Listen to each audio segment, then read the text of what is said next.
pass it over to Jonathan Strange, who's the CEO of XI Repair, to introduce our panel. Thanks, Jonathan. Thank you. Afternoon, how are you guys doing? Great. So today we're going to be talking a little bit about the future of repair, something that I'm very excited for, and I hope everybody in this room is as well. So first I'm going to introduce my great guest. We've got Chris here, Chris Jourdan with CPR Corporate. We've got Nathan Proctor with PIRG and the Repair.org organizer. And then we've got Chris Bleess with Service Central. So we've got a great panel here, and we're going to have a great discussion about the future of repair. So the first thing I want to talk about is I know not everybody in this room is directly associated with repair. We have a lot of people here that are in the recycling world or maybe in the reuse side of things. So I want to kind of paint a picture with some stats that I think are helpful in having a proper discussion about where our industry is going. So bear with me as I go through some of these stats. In 2022, the smartphone vendors around the world sold 1.39 billion smartphones worldwide. 85% of Americans own a smartphone. The average smartphone is projected to increase 75% in cost between 2023 and 2028. 66% of consumers surveyed said that they had damaged their cell phone within the past 12 months. The U.S. cell phone repair industry alone was responsible for $1.7 billion in paid wages to employees. It's a lot of money. And lastly, and I think one of the most important facts, electronic waste is the fastest growing stream of waste in the world and one of the most critical environmental issues facing global society. That's a quote taken from the World Economic Forum's Circular Vision for Electronics report. So next I want to talk about a little bit about where we've been and some major industry milestones that I think are really important to this discussion. So if we kind of go back to the early 2000s, we have the founding of CPR. In 2004. In 2007, the iPhone was released. In 2014, we saw some of the first right to repair legislation being introduced. By 2019, we had established an industry certification standard under WISE. In 2021, the French Repairability Index was founded and issued. And just in the past few months, we've had Apple further support behind right to repair bills in California. So these are just some major industry milestones that I think are really important to discuss, and we'll dive in a little bit deeper in the next slides. So again, this panel is about the future of repair. Where do we see repair going? And kind of having a conversation and dialogue with my great panelists about that. And I thought a good starting point was to kind of break it down into three pillars. So first, I believe that modular repairs will increase across all sectors. A second pillar is that the OEMs will slowly work more closely with regulators and industry groups. And lastly, repair will become more affordable and accessible. These are really the three pillars that our industry is going to be built on over the next 5 and 10 years. And I'm really excited to have a conversation about them specifically. And more importantly, I think if we had to sum up this panel in one statement, I believe repairable consumer electronics will become the norm, not the exception. So our first topic, a more modular repair, future. So if we look at some examples of devices as they have aged over time, a great example of a product becoming more modular is the Surface Pro. In 2017, many of you guys may know that this product was not serviceable almost at all. You couldn't really replace anything on it. Versus if you fast forward to the 2022 model, you can replace the screen, battery, buttons, and this can all be ordered online from multiple vendors, including Microsoft's own store, which you can see highlighted below. So some of my questions for the panelists here is, modular repairs will drastically increase across all sectors and product lines over time. So how do you guys think this new modular future will impact our industry specifically? I'll take a start. So I think one is, the one thing that jumped on that slide prior to this, on the timeline, was a lot of those, whether it's WISE or the Apple or the Samsung programs, they've taken place in the last 4 years, right? And I think that there's a lot of people in this room that's responsible for those conversations, a decade ago. It took a lot of work to lay the foundation to get to where we are today. And I think now that we are there and working with many of these OEMs and carriers, I think it presents an opportunity for all of us in the retail repair space to truly become a destination location as it relates to consumer electronic repairs, not just the phone screen. And I think, in my opinion, it's modular repairs will assist in providing a much greater product line as it relates to what devices we're able to service in our stores. Definitely agree with that. Do you guys have anything to add? Yeah, I think it's when you think about what consumers actually want and what they expect, it's going to change dramatically as we are just given more license and have more opportunity to open things up and more expectation that they will be opened up, because these issues are getting a lot more attention than they had. I think there was a rise and fall of repair focus.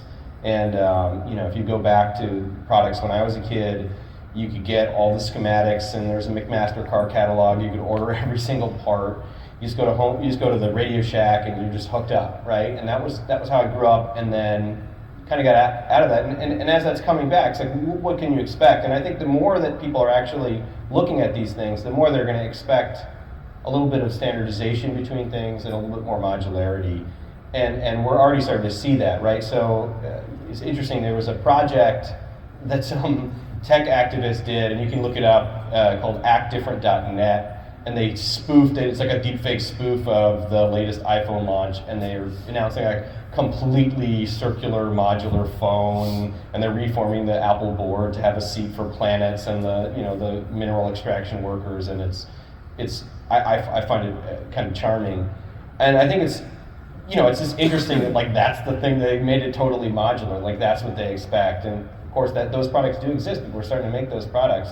Consumers love that. They love the modularity of those things. They like the ability to take out an extra jack and put in a USB-C or a headphone jack if they want, because people have different desires for their products. So I think the modularity is going to be desired by consumers. It's also just really efficient. If you go back to products from the 80s, everything worked with each other. Nothing was in these silly little walled gardens. And I still use my amp from high school to power my speakers, and it still has all the same RCA inputs. Everything just works. And I have a little Bluetooth that plugs into it, and it's way better than the smart speaker. It just sounds so great. So, but we've been finding, we did a report about design of certain laptops like Chromebooks, and these manufacturers like Asus and Acer, when they change model year to year, they'll change they use the same exact screen, the same exact part for the LCD screen, but they will just change the bezel slightly so that you can't take the screens and use them interchangeably. And these things are kids are throwing these across the room when they get mad and get a bad grade and stuff. And why would you just make these subtle changes to the plastic shape so that you can't switch those screens around? Manufacturers really need to start thinking about this, because the more that we can encourage that kind of, just piece things together and keep them working, that's going to make a big difference for, the attractiveness of staying in a certain ecosystem. Definitely agree. Another point on this topic that I want to discuss is the change in service contracts or installment plans. So if you can see in the slide, 2021 and before, the three major carriers all had 24-month contracts. However, in 2022, Verizon and AT&T specifically switched to 36-month contracts for most of their customers. So I want to have a discussion a little bit about how this changes the customer dynamic, specifically when it comes to repair. Because as we know, traditionally, most cell phones need a battery at 24 months or before. And where historically customers would get to that point and say, oh, my phone slowed down, or it doesn't hold a charge anymore, I'm just going to go get a new contract and get a new device. Versus now with the 36-month contracts, that's no longer the case. So could maybe Chris from CPR maybe touch on how this could impact your repair companies? Yeah, for sure. I think, and we kind of sit in unique situations. We're working with one of these, but I think it's with the longer contracts, with the consumer financing at the carriers now, we're seeing a much higher take rate on those protection plans, those insurance plans that are added on. So the idea of a future repair being more of a claim as opposed to the traditional, what we've seen in the past, the walk-in retail repairs is very much very much real.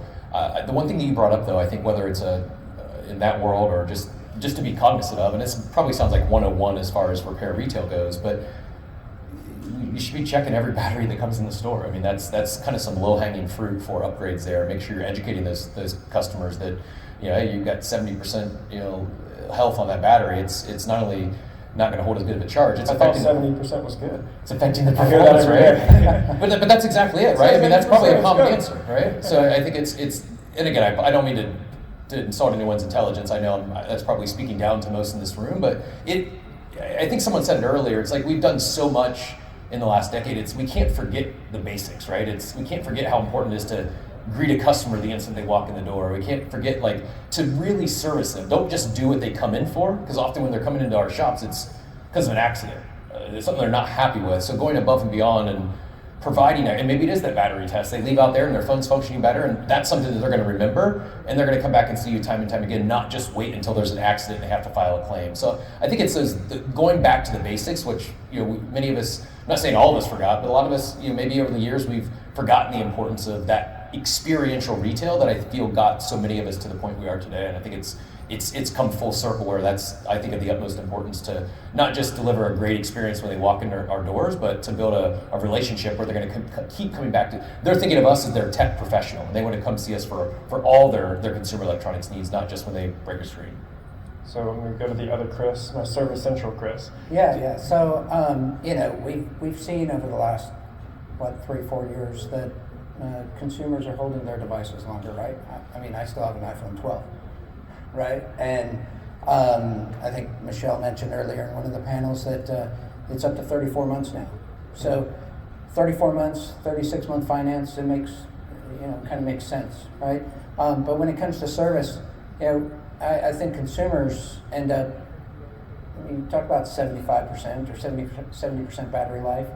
I have no clue what mine even holds. I just know I need to charge it every so often throughout the day to ensure that I've got battery in my device and I can use it.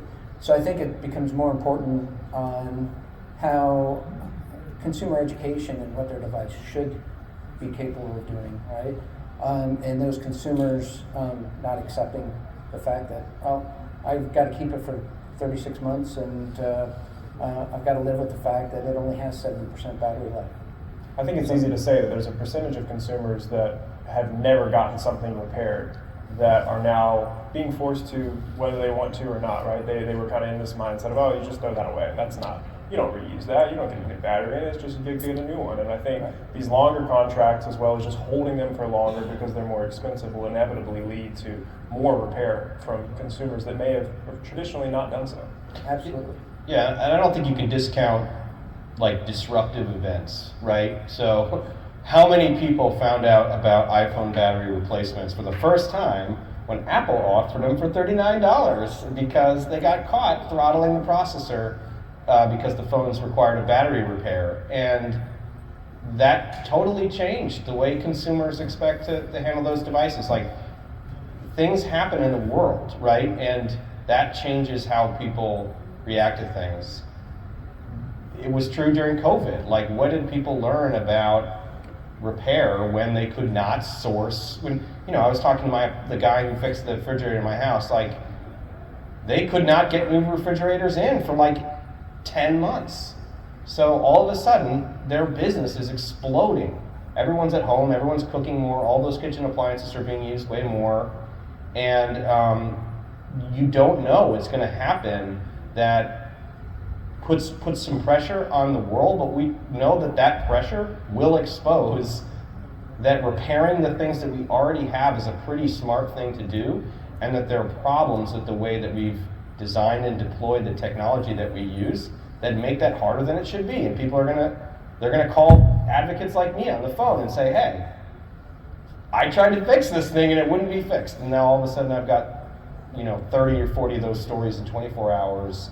And that does lead to, it's not just me they call their state representatives. Those things happen. I have senators' offices calling me. What about, a lot of senators' offices call me and say, I hate all these different chargers. So, I know that there's, some people don't really like this switch from lightning cable to USB-C, but that's how it happened, right? Like, people were annoyed that there were different chargers. These are things that we need to look ahead for, because something's going to happen, and then it's going to be a bit of chaos. In a world where devices are designed for a circular economy instead of a throwaway economy, the most important component really does become the battery. And it's important for the batteries to last longer and be more easily repairable. I think some pillars of good replaceable batteries are what we're kind of seeing in the EU and their mandates is non-removable adhesives basically being outlawed, or you're not supposed to use that in your manufacturing process, as well as any really strong adhesives, whether that's holding down the screen, maybe not the battery specifically, but these are kind of things that they've said, look, this is not healthy for modular repairable products, and we should move away from these to things that are easily removable, and a good way to do that is with screws. I think it's very inevitable that at some point we will probably see batteries or other more components being held in with screws rather than strong adhesives. I tell you what, when they do this for the AirPods, I will become Kyle's biggest fan. I kid you not, like, I have a pair of AirPod Pros that are like 2 years old, and like I can hear fine on them now, but like they hit like a 50% battery life, and then people can't hear me. The mic goes out, but I don't know it until they say something. And every single time that happens, I think of the slideshow Kyle showed us. I think it was Austin, the Austin ERC, talked about the planned obsolescence of those AirPods, and it's just like most people don't realize that though. Most people just go through like dealing with these frustrating AirPods, not realizing it's an actual planned thing from Apple, and they're not meant to last forever. They're going to go bad, and they're going to have to be replaced until we have a new future here. So I think it's great. I think phones are a great start, and yeah, that's like a personal pain point. And I kid you not, Kyle, I think of you way too often because of one particular slide I saw several years ago. So thanks for that. Well, it's not just Apple. It's any any Bluetooth headset. Wait. My Samsung AKG powered earbuds have replaceable batteries, and the sounds are great. I got them on back market for like $35. Rock. I'm endorsing it. I get kickbacks. Well, when you look at batteries, though, I think it's. I come from a world. I grew up in the '90s replacing batteries on 6100 Nokia phones and Motorola 8000s, and all of those old devices. You give up. You give up some things, right? We've got thinner devices, smaller batteries. They've got to be installed. So I think we have to look at. Not saying we don't need to move towards that, because I'd love to be able to just replace, slide my battery out and put a new one in.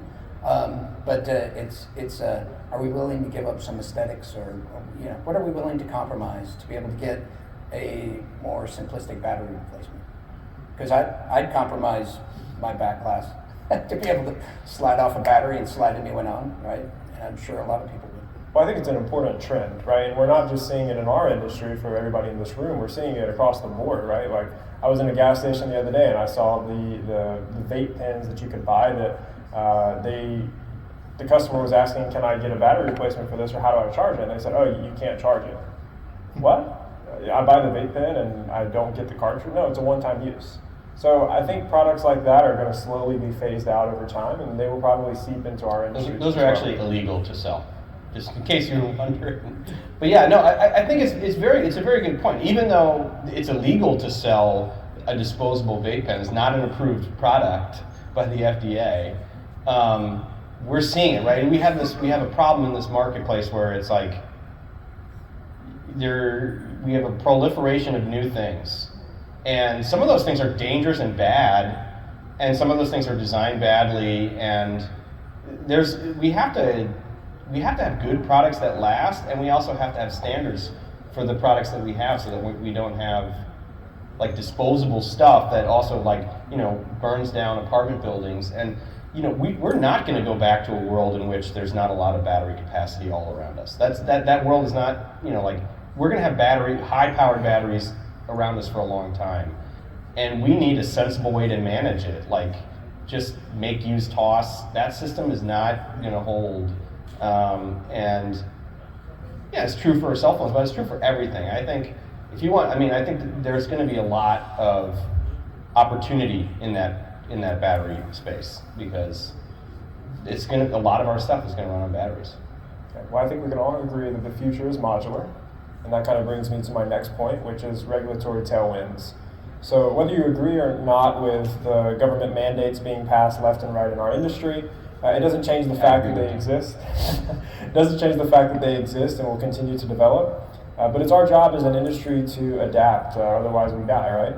And so in this next section, we will discuss government tailwinds that are shaping the future of repair.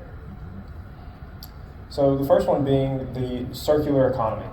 So since the Great Depression, products have been manufactured and designed for single use, meaning for decades it was considered outlandish for most products, including electronics, to have multiple life cycles. However, times have changed, and governments around the world are stepping in to ensure that products are designed to minimally impact our environment.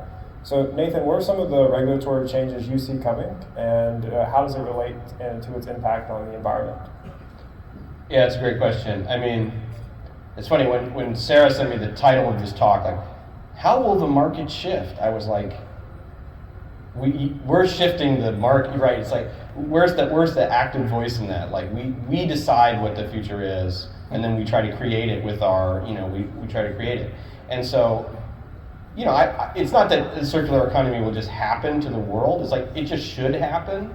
Like, we live in a planet with finite resources, and things are only going to get harder to mine and source, and the more that we figure out sooner, the just better it is for everybody and for future generations. So I would think, yeah, there's just a strong incentive to try to figure this out. And so what could that mean in terms of regulation that would be? I think every really meaningful barrier to repair is going to get a tough look. And I get a lot of phone calls from lawmakers who are like, right to repair seems like a great thing for me to hook my wagon to. What do you have for me? Like, what new thing can we do now that California's done its thing? Like, what's next? And so, I mean, part of this is a little bit of a preview of what those could be. But, one of those things is part pairing regimes. Like, why are you serializing all your parts and having them lock out replacement? What's the process? Like, how do you, what's going to happen when we get when one of these laws goes into effect? We get some of these manufacturer, kind of parts pairing software tools that are now kind of locked in their proprietary networks that are going to be available to anyone. And somebody tries to run that process on an aftermarket part to update the motherboard with the new serial number. Is it going to work? Is it, all of those things are going to happen, right? So I do think that it's really important to figure out how to handle part serialization in a way that works in the actual ecosystem. And it's going to be, people are going to have a different reaction to installing a thing and then having the software tell you that you're not allowed to use that part versus going to the repair store and then having the repair technician being like, can't get you that. It's a different experience if you actually get to the end of the repair and they're like, yeah, we're just going to hold this back from you. So I do think that parts pairing will become a more significant issue. I think we're taking a really strong look at it. If you're hoping, like, especially with the new USB-C ports, like, if those are serialized and you can't replace those are going to break like crazy in the first iPhone 15. I'm sure you're going to be doing a lot of those at CPR.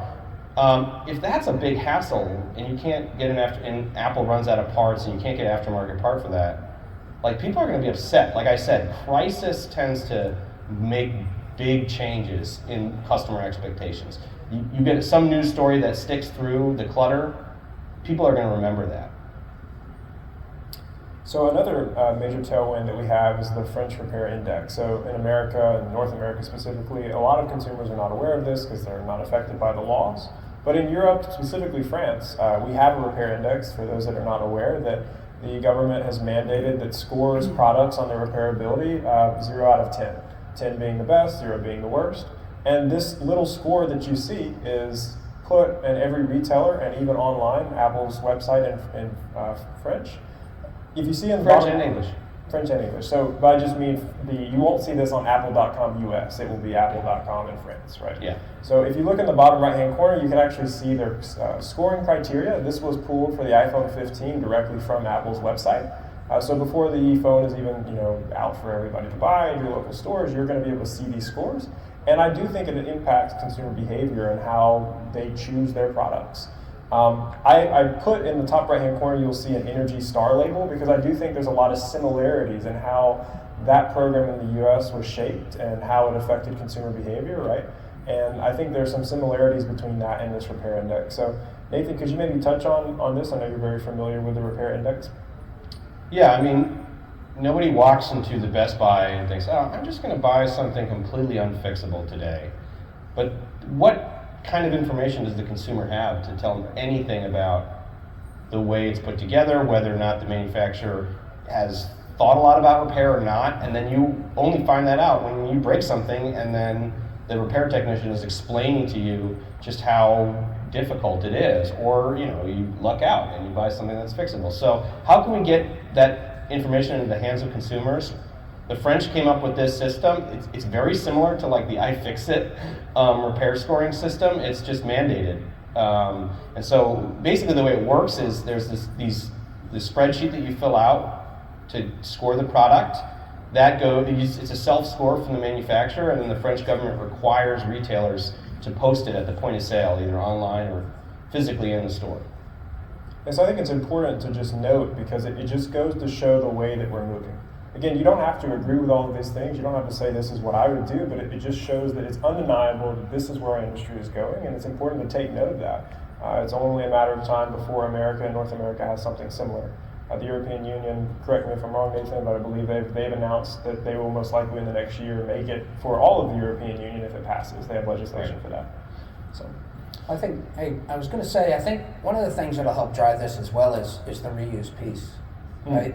As more and more OEMs, because Apple just started this, right, selling devices, iPhones on their website, their refurb website, right? So as more and more OEMs start to realize the revenue that can be driven and how that goes into their overall revenue, right?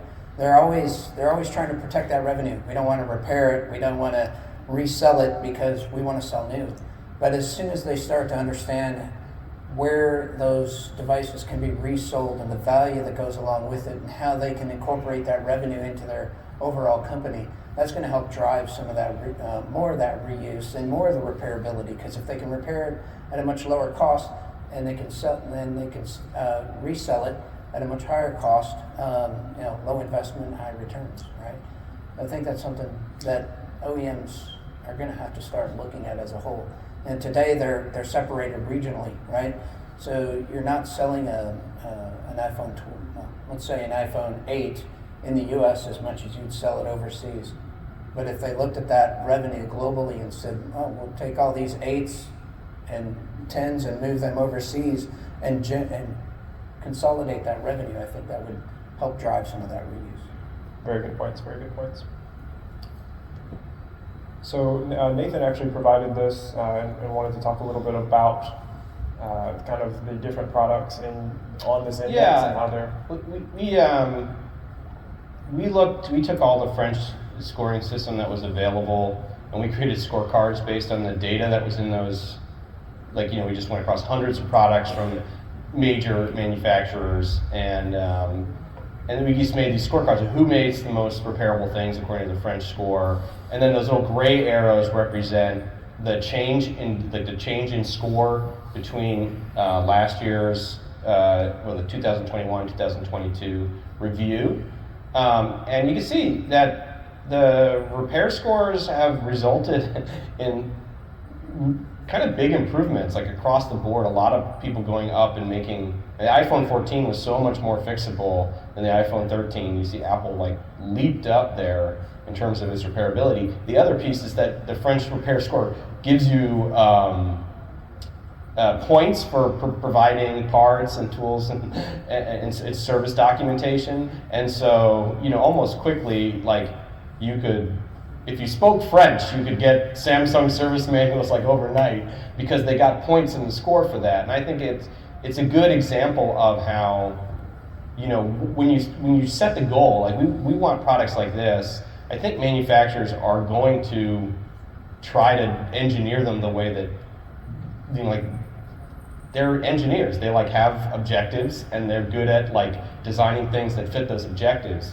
And our whole idea of this project is to give them objectives that have to incorporate repair, so that they can that we can collaborate and make stuff that's easier to fix. And I also there is a little stat there, but that Opinionway on behalf of Samsung surveyed French consumers, 71% had heard of the index, 86% said it buys their purchasing behavior, and 80% said that they would switch from one brand to another, from their favorite brand to another brand based on the repair score. So we know that, there's a reason why this, and as Chris was saying, it is helpful, repair scores are helpful for the secondary market, but ultimately the thing that is most important to these manufacturers is selling the customer the new phone. That's still going to drive most of it. Do you feel there's been somewhat of a cultural shift there? I mean, I don't want to date any of us, but he already said the 80s. So for those of us that grew up in the 80s, like we were a fixer society, right? I'm not saying it was directly correlated to Radio Shack and their demise, but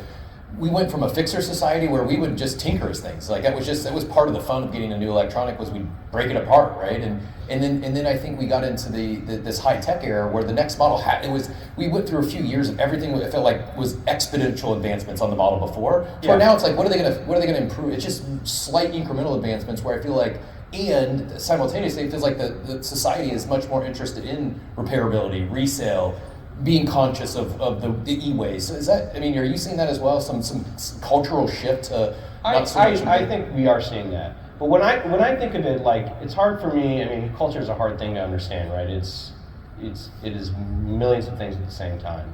But especially when you have products that you've had for a while, the expectation of being able to make, tinker, create to it, use it more creatively as your own part of your own creation as an individual in the world, that starts to just increase over time. Like the first time, Tim Cook walked on stage with the fucking magic phone, sorry. Like that was incredible. Like that, She thought I was going to be the one to drop the No, I'm sorry. Sarah, I'm sorry. Gosh, can't invite me to anything. It was unbelievable. And I don't think anyone was surprised that was difficult to fix. Like, it was, but we've had that device for 16, 17 years now. We've had, smartphones. It's no longer a magic square of superhuman power. It's just a tool like everything else. And so the consumer's experience and expectation of repair and fixing, I think, is related. And so that pace of like everything getting amazing fast, that's correlated to people not totally understanding how to fix things. Or like, I've never fixed a smart home thermostat before. The thermostat I had in my house was a mercury switch, and I could probably fix that. I don't know what I would do to a smart home thermostat. But that's only a matter of time before people are like, what do you mean I can't fix it? Like, what do you mean you're going to turn off the server that powers my blinds in my house and my sprinklers in my yard? It only takes a couple bad experiences for people to change the way that they view those things. And I just warn companies, I mean, I'll say it as publicly as I can, like don't be the company that totally ruins somebody's experience. Like, I worry about EVs a lot when we're talking about small electronics here, that like people are going to get their cars bricked and then they're just going to be like, well, I'm never doing that again. Because there's only so many opportunities you have. And the first EVs were magical superhuman devices, but now they're just cars. I don't think it's a cultural thing. I think it's become more of a generational thing, right? And then somebody can look the stat up. I don't remember the stat, but I saw a stat where millennials are more likely to buy a repairable device. Yeah, makes sense. Right? I don't know. Your generation, we don't care anymore. Maybe. I'm not saying that we But don't care. I'm like you. I just went from 11 to a 14. And before that, every single year I was getting a new phone, right? Yeah. So was always that every year. I couldn't wait to get the new Apple device or the new Samsung device. And now last time I went 3 years. Yeah. Well, phone ownership is going to become very similar to car ownership, right? I mean, that's the idea. They're going to get more expensive. You don't buy a new car every year because it's expensive. You maintain it. You get a new battery when the battery goes out. You repair something when you repair the glass when the glass breaks in your front car. And I think it's good for the environment and good for consumers as well. Yeah.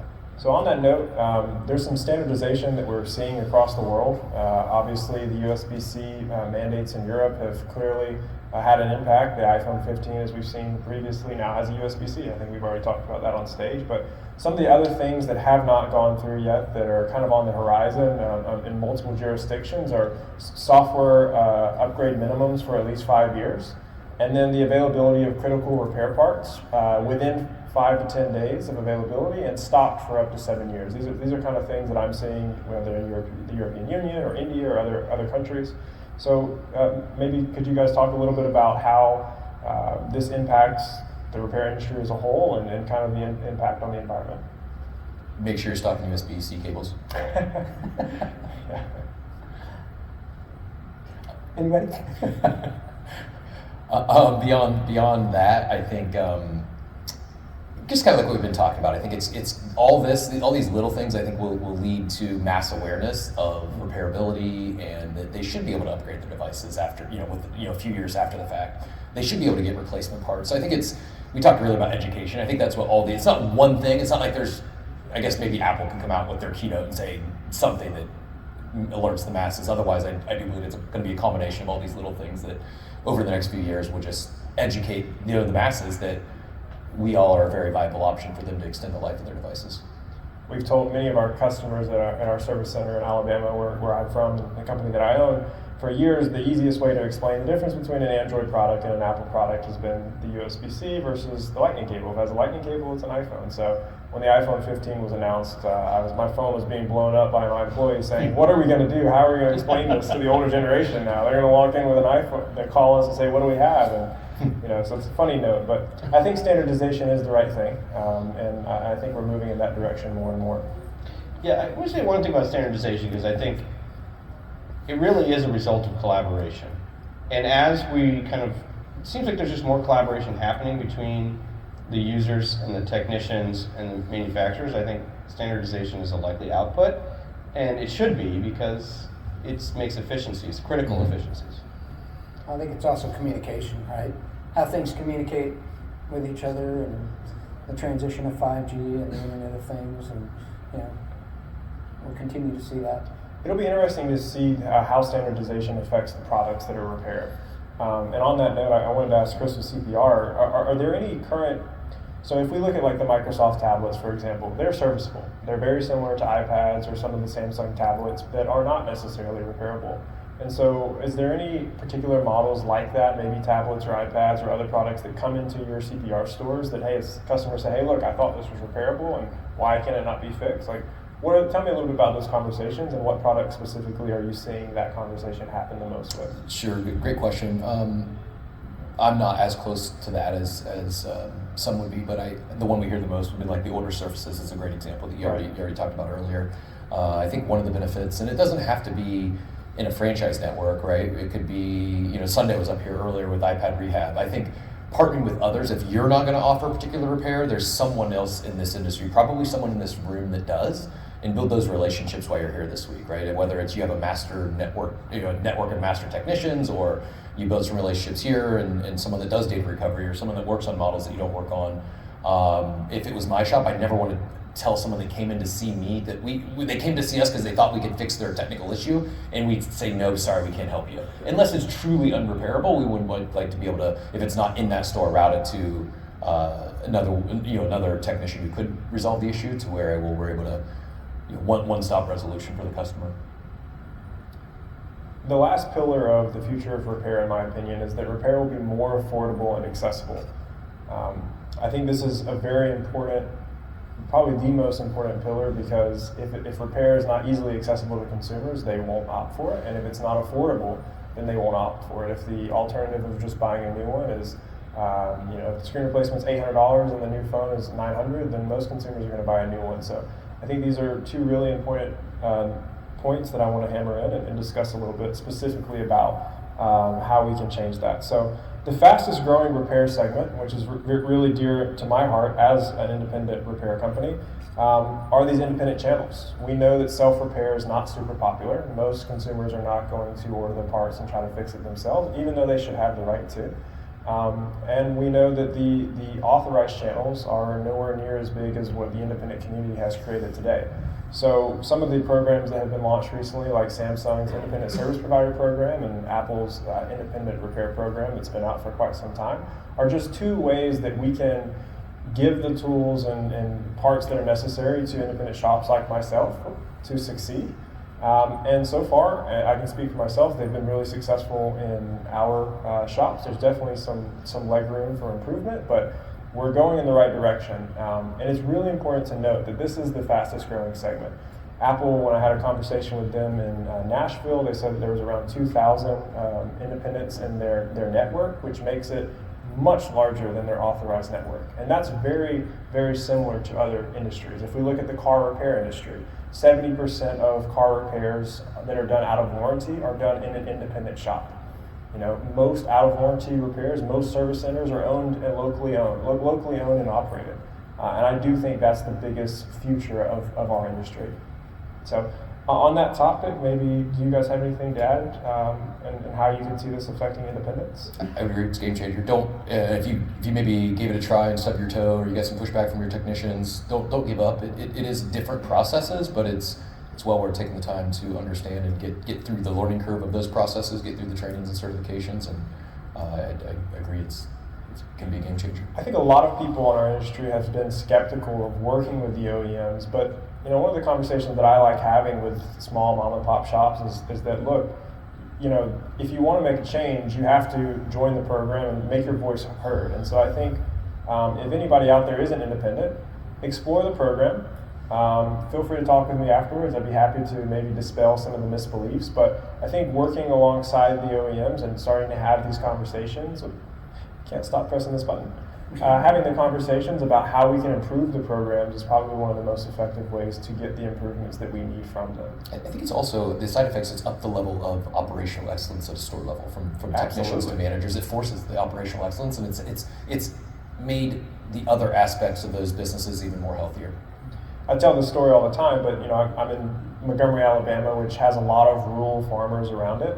And there was a farmer when we first joined this program that came in after he heard that we had OEM Apple parts, and he said, "Look, I've always driven to Birmingham or Atlanta, which is hours and hours away from me. I drive all the way there, and then they don't even have it or whatever. But I've always gotten the OEM service product." And he said, "To be able to come into your local store, which I wanted to come in to begin with, and get the same quality product that I got from Atlanta or Birmingham or an authorized service provider was a game changer."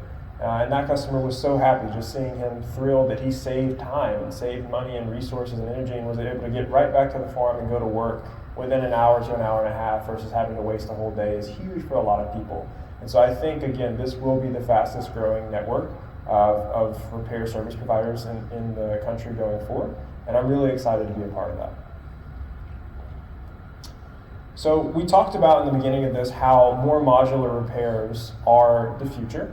And I thought this was a great example of how Apple has done a good job from the iPhone 13 to the 14, making things more modular. So if a product is more modular, that just means that there's less components that have to be replaced to do the same repair. So in the example of the iPhone 13, on Apple's website, they charge $499 for a backlash replacement. But this is because the design of that model required that the entire housing, backlash, basically everything has to be replaced except the camera and the screen. Versus the iPhone 14 now has an easily removable backlash only, and the repair from Apple is only $169. So this is a huge improvement in savings. It's a 66% decrease in the cost of just this one repair by simply tweaking one small design change. And I think this is the future for all products. They will become more modular and therefore more affordable. And I'm really interested to get y'all's opinions on how you think this is going to shape customer interactions with local businesses, as well as maybe the self-repair aspect of things. Chris, any ideas on maybe how this changes? Yeah, I mean, I think one, it relieves this delivering the message of the sticker shock, right? You've been in the store on the phone, you've had to quote someone $500 for a back glass. They look at you like you've got a third eyeball. So I think just that it assists in delivering a better customer experience. I don't know if it will change much activity before they come in there, but it created a very awkward experience to have to explain that before, right? And so it goes back down to the customer education issue, but I think now it's like less of an explanation as to why it's $500 to replace a broken back glass. Is it reasonable to say, though, that this will increase inevitably to more repair? Absolutely. Strictly Absolutely. because, when something goes out on my HVAC unit, the first question I have is, well, what's the cost going to be and what's the cost of a new one, right? And so if the cost of replacing whatever part's bad, I might just replace the fan on my HVAC system rather than paying $5,000 for a new one. 100%. Yep. So the last kind of pillar of this is basically customer choice. So I think this is a really important point to hone in on, simply because for so long there really only has been one choice, at least in most people's mind, and that's changed. Today we have an authorized network, we have a massive independent network that's rapidly growing, and we have self-repair options. And I think it's really important to remember that the customer should have the right to choose whatever they feel fit for their device. No different than any other repair industry, whether that's the automotive world or whether that's the HVAC world. You pick your repair industry, that's how they work. And I'm glad to see that we've moved in that direction. So some of the questions that I have for you guys are maybe how have you guys perceived the customers' awareness of these programs, and specifically maybe the self-repair program? Is it something that customers are taking advantage of? We rarely see it. We do see there's absolutely awareness of OEM batteries and OEM parts in the market today. Yeah, and the self-repair, I don't, and feel free to check me if you guys are hearing it more than I, but I don't think we hear much requests for self-repair, but absolutely requests for OEM parts. I remember this time, and we're running out of time. I can see Kyle's shifting a little bit in his seat, but I remember, Kyle, you probably remember this, going around to offices of lawmakers in California, and Apple had gone in before us, and they had said, like, nobody fixes this stuff. Like, nobody fixes these things. Like, it's really tricky, and it's unsafe or whatever. And then Kyle would just bring up the iFixit guide. Oh, this is the iPhone 6 battery replacement guide. 11 million people looked at this guide. So, I mean, I think that 20% of all the state's residents had visited iFixit in the last year. So it's definitely happening, right? And it's great that we've recognized that this is a quiet, disorganized, perhaps, group of people, but they're there. And we need to make sure that that's 20% of people. That's a big deal. Yeah, and on that last note, I know we need to wrap up, but I think it's really my favorite thing from the self-repair program has been I've seen customers come in aware. They may not be the ones to do the repair, but they know the process and they know what needs to be done. And for so long, customers were just like, here's the phone. It's going to take an hour. What the heck? You can't just like snap your fingers and it's repaired, right? That process, they didn't understand it because they didn't know what was being done. They didn't understand why the screen replacement was $300 because they didn't realize how much the cost of parts were. They just thought you were ripping them off. And so I think the ability for that being open and transparent allows, at least on the business side, for there to be a more fluid business transaction between independent repair providers and the public at large. So with that being said, thank you for y'all's time, and do we have time for questions or no? How about we do questions in the middle? Cool. Yeah. If you guys have questions, come meet us in the middle. Yeah. Thank you guys for your time, and I hope you guys enjoyed the presentation. That was really clear. Nicely done. I like your slides. That was great.